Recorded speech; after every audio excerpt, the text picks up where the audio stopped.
Hey everybody, Jason Bermas here, and I know I didn't do a broadcast yesterday on St. Patrick's Day. I hope everybody had a lovely day. If you were out drinking, celebrating, eating delicious corned beef, all of those things.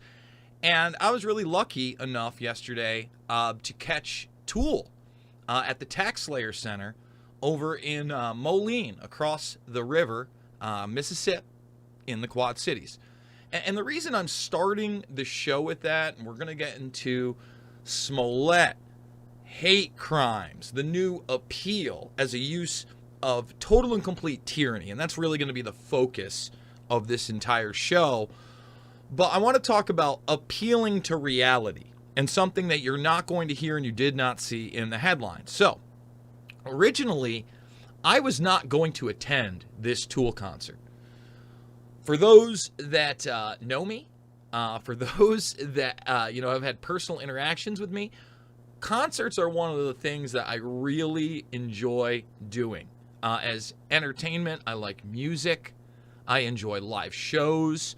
I think that there is a great balance for all of us in that it is okay to take some time off and relax. You can't go a million miles an hour all the time. That doesn't mean in a situation there that I might not have had a political conversation, especially at a Tool concert.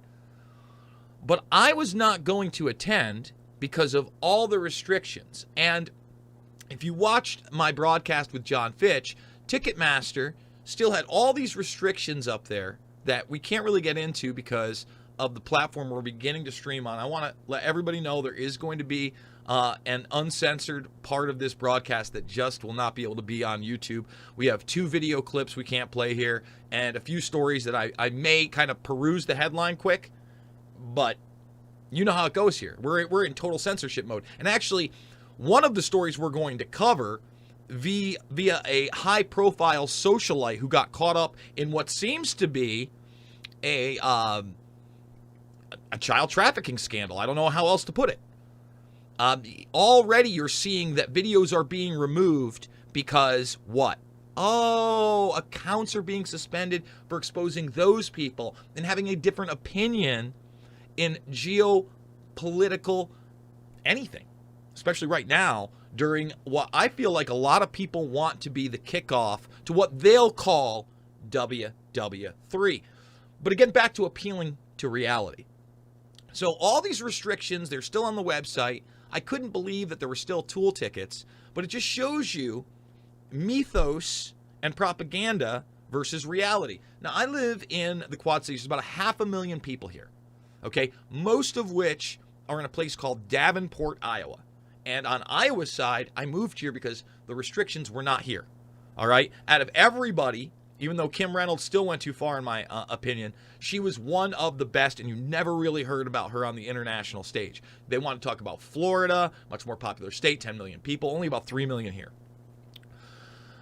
I see one of my cop buddies at the show. He goes, well, I didn't think you were going to come. I go, well, they dropped all the restrictions. He goes, yeah, man.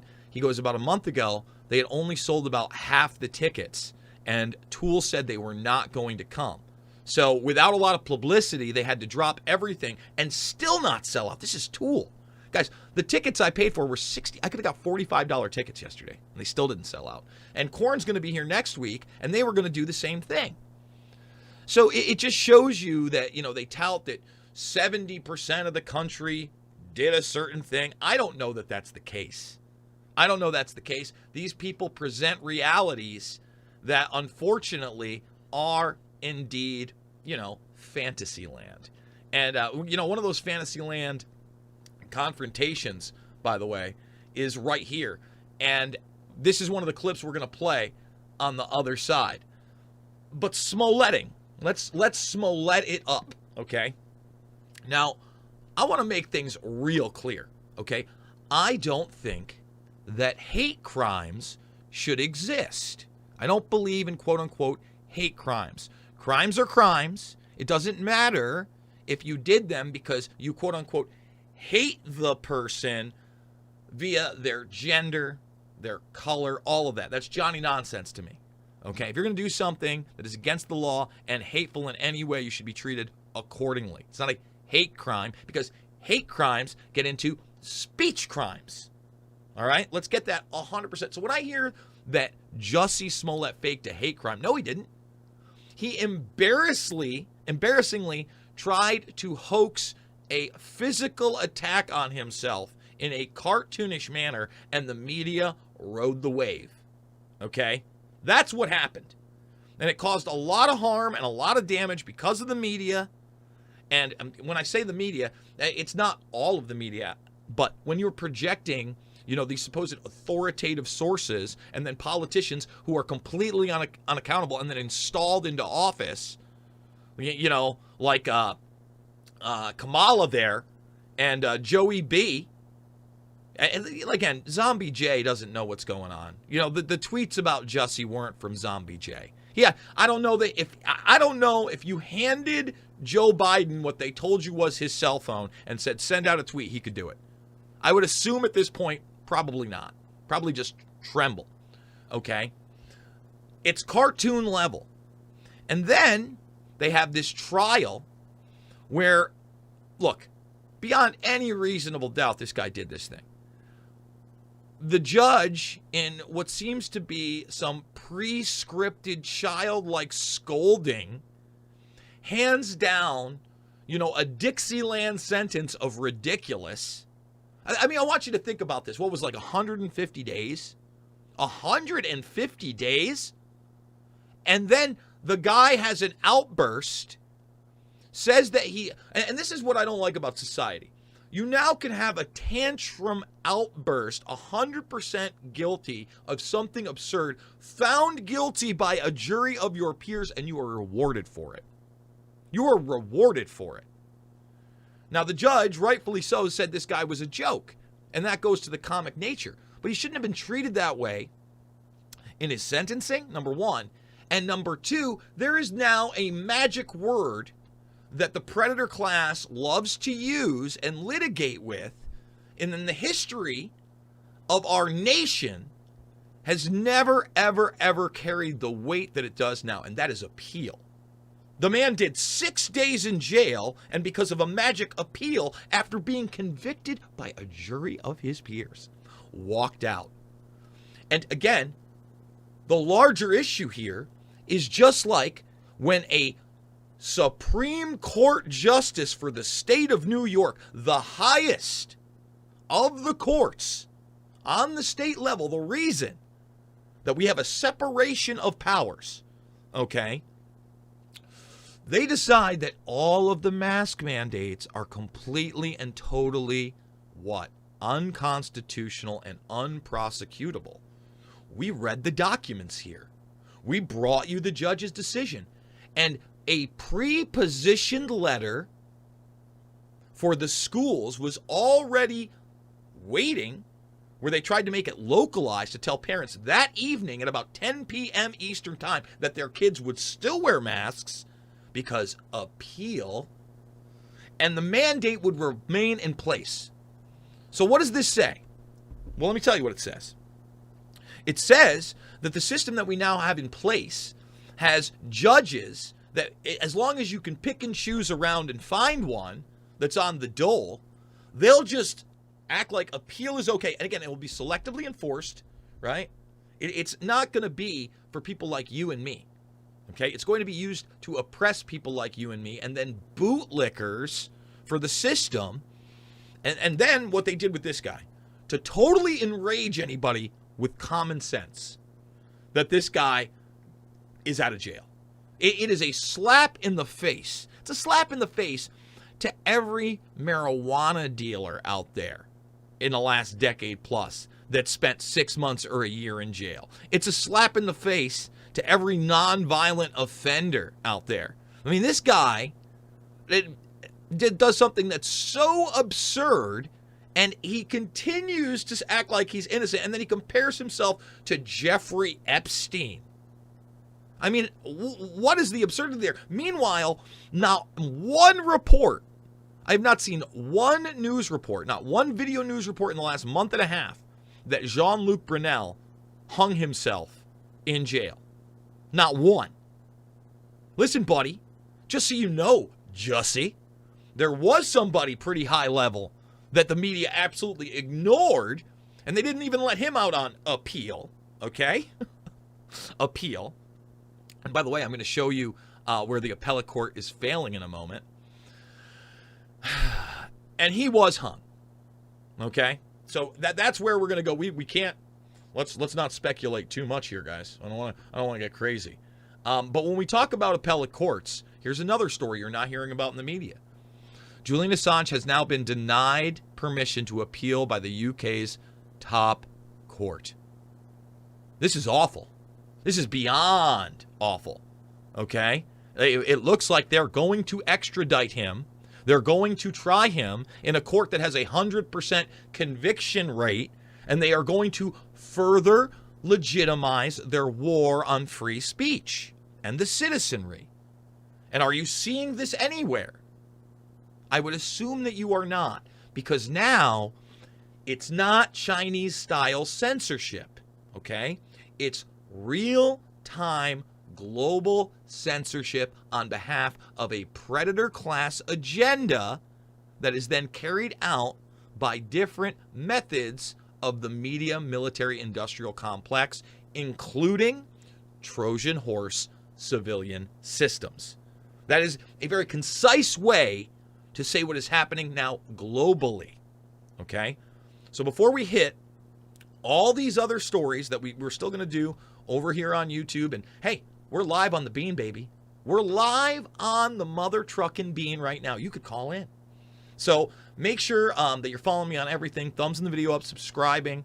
Rockfin's where it's at, uncensored, okay? But I still need you over on YouTube. And you know, if you kind of saw like a little Easter egg when I went over to my Twitter and I was initially showing the video of Lake taking on 60 Minutes. And we're going to play a video also of Laura Logan, who has dared to go against the mainstream media narrative with the Faucian mythos, and now what's happening, obviously, with Ukraine and Russia, and has been totally wiped out for it, okay? And if you saw the conversations I was having a conversation with both Whitney Webb and Richard Andrew Grove. They do amazing work.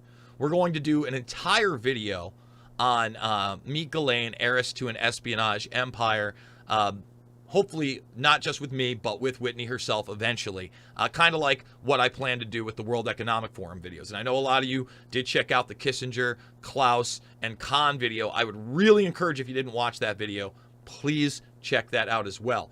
So we were discussing things, and she was interested in a gentleman named John O'Neill, and John O'Neill is featured not only in Loose Change, but also in Fabled Enemies as an FBI gentleman, okay, that basically comes in to World Trade Center security. They end up making an HBO series I never watched, The Looming Tower.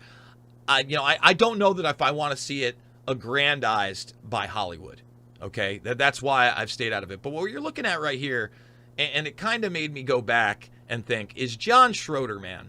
And I got kind of emotional when I watched this, okay? So that's a small part of an interview with John Schroeder, first responder, firefighter in the World Trade Center that survived and lost a lot of people, okay? Lost a lot of people. And we did like a 45-minute interview with him. And at one point, he talks about the fact that I think they're in between like the 24th and the 30th floor somewhere. And they opened up a closet door because they couldn't see anything, and a dead body came out. Okay, that's not my words.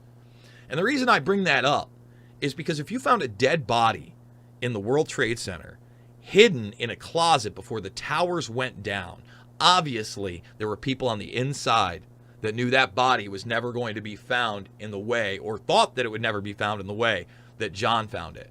And I got really emotional watching that today, okay? So, first things first, check out all the documentary films, okay? They're free.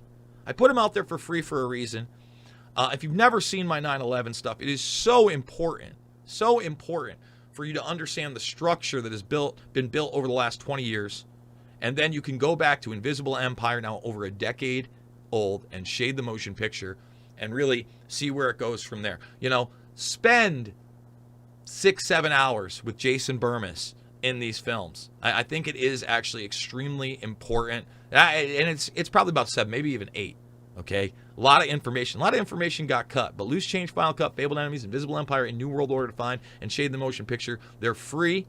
Theinfowarrior.podbean.com is where you can find the podcast and share that in a more generalized kind of phone and audio manner. Okay. With all that being said, I showed you this, okay? I showed you the Carrie Lake footage, and she's running for governor of Arizona. Can't play that here. This headline. We're going to go over that on the other side also, okay? Hopefully we're not going to be normalizing 9-year-old boys who unexpectedly die in their sleep, but that's also something we're probably going to be talking about. What? On the other side. Sorry. Make sure you make that free Rockfin account. This is a story that I wanted to really talk about. It's over a week old now. Kids in foster care who have been victims of sex trafficking endured fresh abuse at state shelter, report says. And this is in Bastrop, Texas. This is actually extremely close to where I lived when I worked for InfoWars. And when you read the details of this case, the last thing that you would ever want to subject your child to is CPS involvement. Period. And that's why, for me, for people that have children and just refuse to straighten up their lives in any way and invite these monsters into your life is absolutely absurd.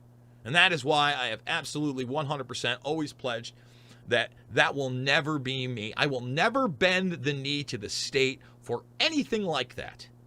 You know, whether it be help via your children. Hopefully I'll never be in a situation. Obviously, I don't have kids personally. But I don't want to be on social services. I don't want your UBI. I don't want anything you have to offer at all except for the rule of law and law enforcement if I am actually criminalized, basically. That's what you're supposed to do. All right? Make sure the roads work. And that's about it, government. Enough is enough. But they want you on the dole. They want these people in your lives. And this one is just wild. Okay? Wild. 7 children, ages 11 to 17, were victimized by nine alleged perpetrators, according to discussions held during emergency court hearing called by the U.S. District Judge Janice Jack on Thursday. The children remained in the facility for over a month after the abuse was first reported before they were removed. You hear me? You hear me right now? Are you listening? They had already been victims of sexual abuse, and then they're moved to a home via CPS, where not only are they abused, but when they report it, they remain there for another month. Are you sick to your stomach yet? I am. The employee said a former staff member sold nude photos of 2 children in the facility's care, using the proceeds to purchase illegal drugs and alcohol that were then supplied to the children, according to a letter from DFFPS filed on Thursday, notifying the court about the incident. Not hearing about this on the national news. Wow. Okay? Nightmarish. And one of the stories we did cover was this Hadley Palmer case, right?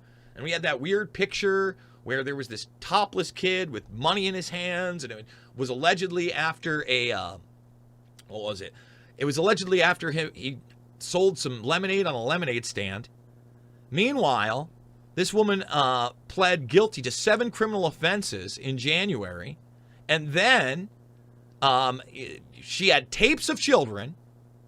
Let me repeat that, tapes of children, and then some weird deal exonerated other people who were involved. And notice this, account associated with this video has been terminated. So wait, a rich Connecticut socialite married to a hedge fund manager gets caught up in this? I mean, she pled guilty to misdemeanors. Again, not a national story for a reason. You know what? Let's see if we can play this news clip of it. Okay?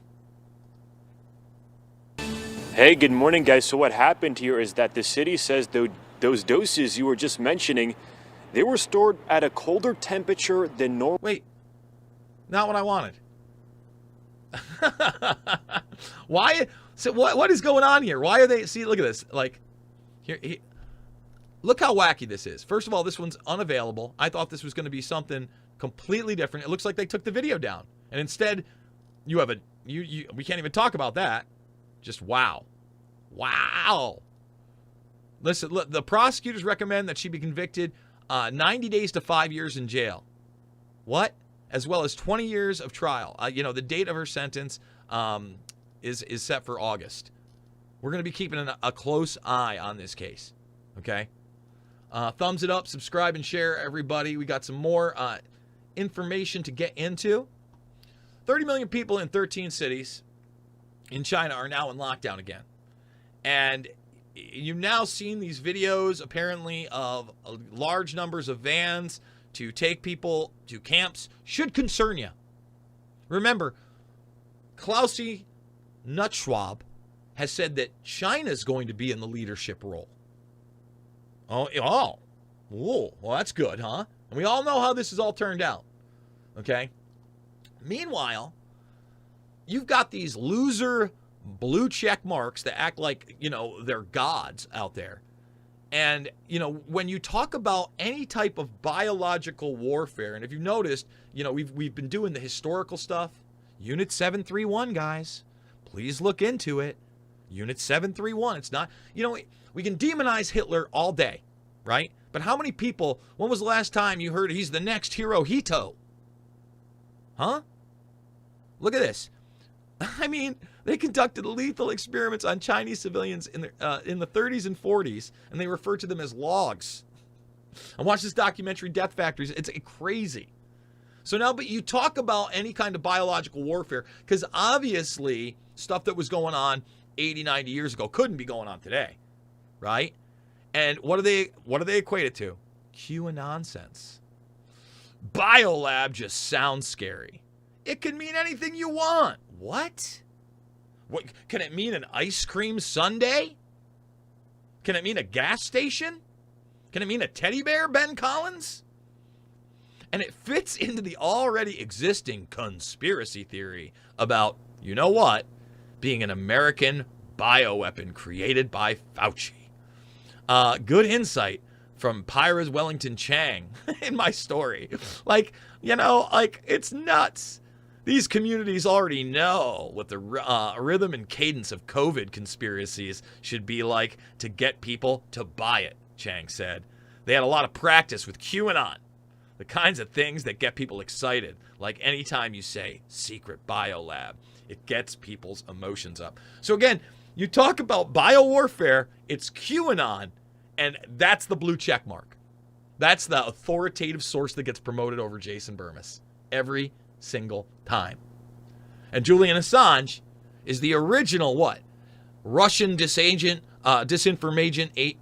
Disinformation agent? Okay, yeah, I'm stuttering. See, I'm losing a little bit, guys. I'm losing it. So look, we got 2 clips coming up, and I want you to come on over, if you haven't, to the Rockfin, because again, can't play these clips. I will get banned, and who knows? They've taken my channel 4 times. They've taken her 4 times. So definitely thumbs this up, subscribe, and share. Join the Bermas Brigade that way. But just understand that you never know if I'm going to be here. And the last time they took, 8 videos down. 8 videos down. Banned me for another 2 weeks. All of which are ridiculous. Cyberbullying in the Epstein case. Meanwhile, Ghislaine Maxwell might get a retrial. A lot of people aren't talking about that. But the lawyers are going hard. Shout out to Addy Ads for continuing to cover that. I just did his show. I may post that also. Cross-post it over at the Rockfin. So, ROKFIN.com/Jason Bermas. We are 50,000, I think 51,000 plus strong right now, which is awesome. There's a lot of videos that you can't see anywhere else because I get banned all the time. So, once again, YouTube, we've got Carrie Lake and Laura Logan coming up, clips that you need to see, but we can't show them here. So,